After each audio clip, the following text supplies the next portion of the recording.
Now, this is the big story that we are tracking for you today. Finance Minister Enoch Godongwana will be faced with the challenging task of delivering a budget that seeks to balance limited revenue collections against various compelling spending priorities in what is expected to be a highly contested election year.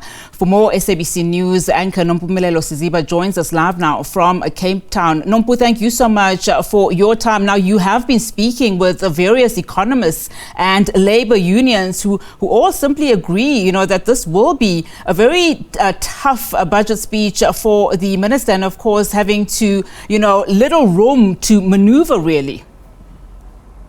Indeed, Anati. Well, it's funny because each year we always say, oh, this is a really big budget for the minister. But, it just seems as though this is a really significant one. And also, it's about the timing.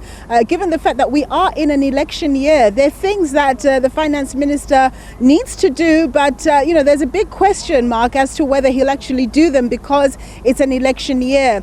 You're right, we're speaking to various stakeholders, economists, we're also speaking to Labour. And one of the issues, of course, that Labour is really keenly focused on is the issue of state-owned enterprises and them being bolstered, because we know key state-owned enterprises like Eskom and Transit have not been doing very well. And of course, for Labour, that's a real concern, especially as there's talk of privatisation. People are not sure about whether people are going to have secure, permanent jobs in the future, because there's a feeling that if privatization takes hold in the SOEs, this may result in fewer jobs. That's one of the issues. And of course, many workers around the country will be concerned to learn whether we're going to have a rise in personal income tax. Economists expect that that's unlikely to happen because we are in an election year. And of course, the money has to come somewhere for the government to be able to fund some of its economic imperatives. It's got a shortfall, and currently it's spending a lot of money on servicing debt, not the actual debt, but just servicing the interest payments on a debt. Apparently has to pay something in the order of about 380 billion rand in an average year just to settle the interest on our debt. We've got a debt pile of about 5 trillion rand. So the challenges are really massive. And in the meantime, the demands on the fiscus are just growing. Of course, the basic income grant is something that people want to be made a more permanent feature. President Ramaphosa talking at the SONA, indicating that this is likely to happen, that it's going to be a permanent feature that will be increased and expanded and eventually turned into, well, he didn't say it, but he was suggesting that it could be turned into a basic income grant. But anyway, to discuss some other issues and maybe some of the issues that I've touched on, I do have with me Rifta Ajam. She is the General Secretary at FEDUSA. Thank you very much, Rifta, for joining us. So, of course, you came out with a budget expectation statement. And one of the things that really came out strongly out of your statement was the issue of austerity. You feel that austerity budgets have to come to an end, and you're talking about government having to find a new pathway. What is this pathway? How would this pathway be funded? Your thoughts?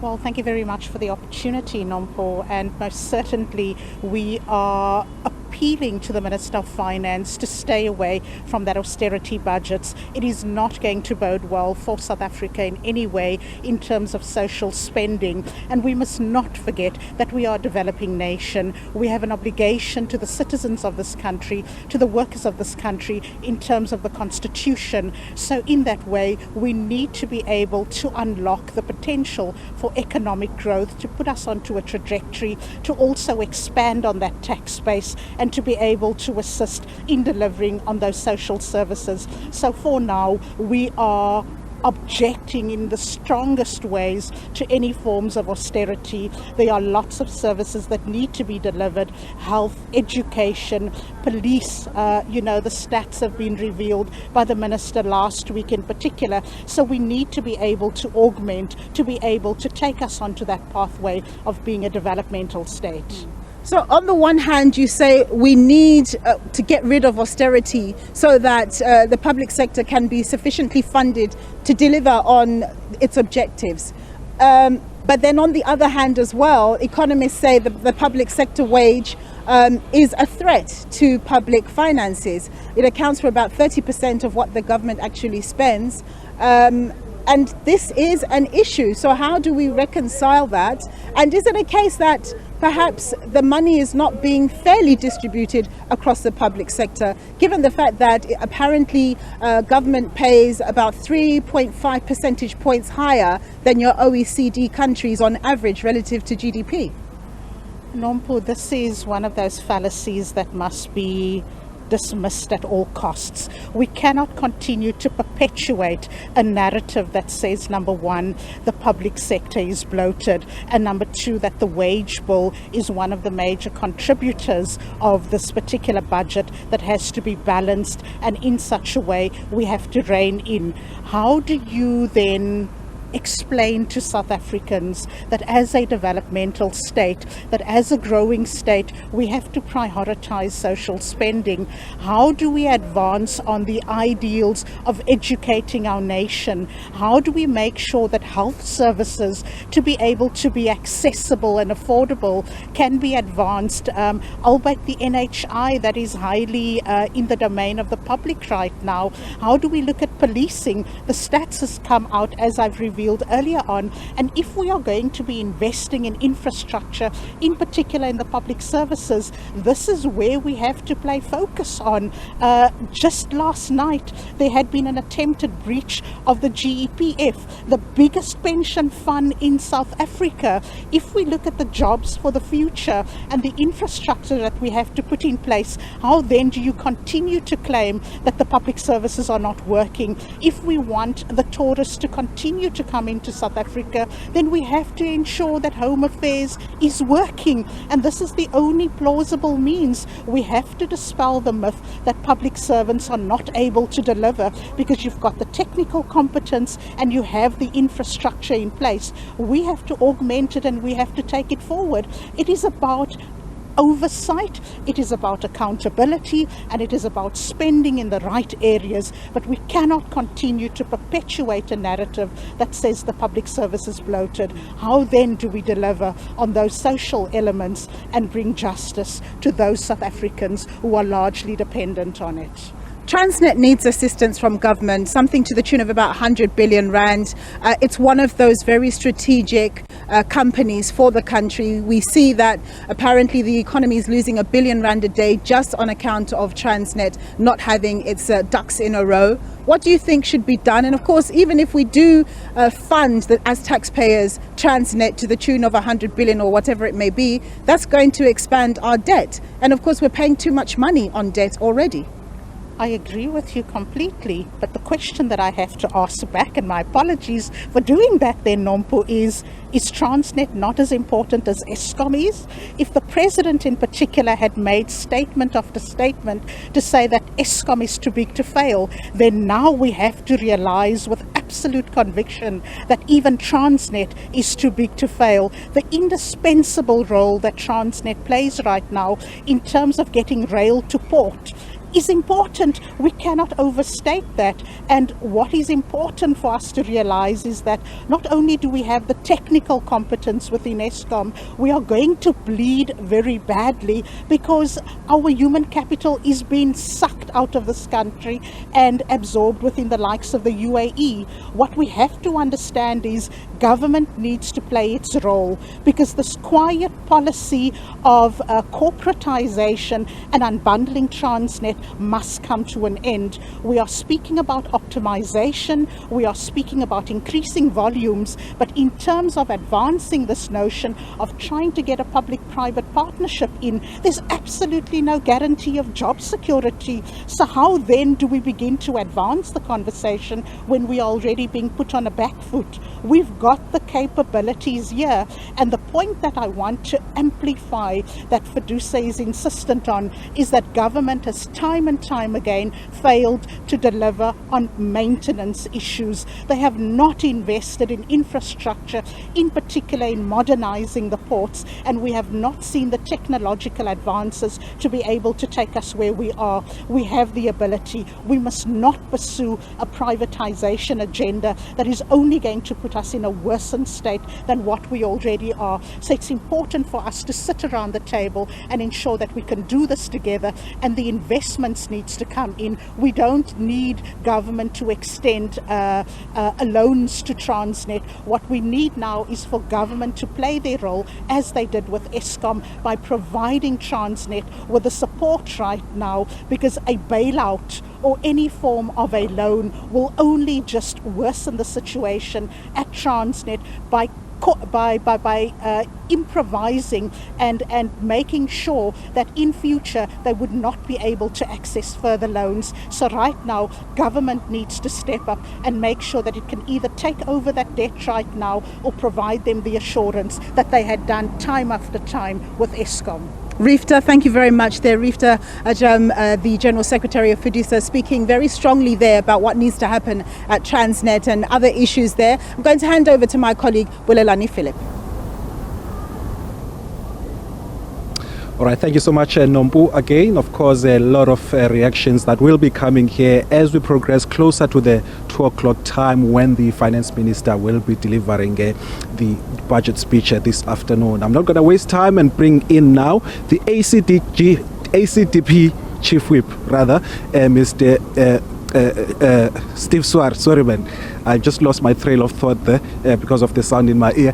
Just firstly, Steve, what are the low-hanging fruits that the minister can pick up on in terms of improving our finances? Well, we know that there is a big gap between the tax that has been collected and the tax that is owed, and that's about 300 billion rand. So once SARS has been better capacitated, if only 10% of that is collected, that's an extra 30 billion rand that will go towards helping balance the books.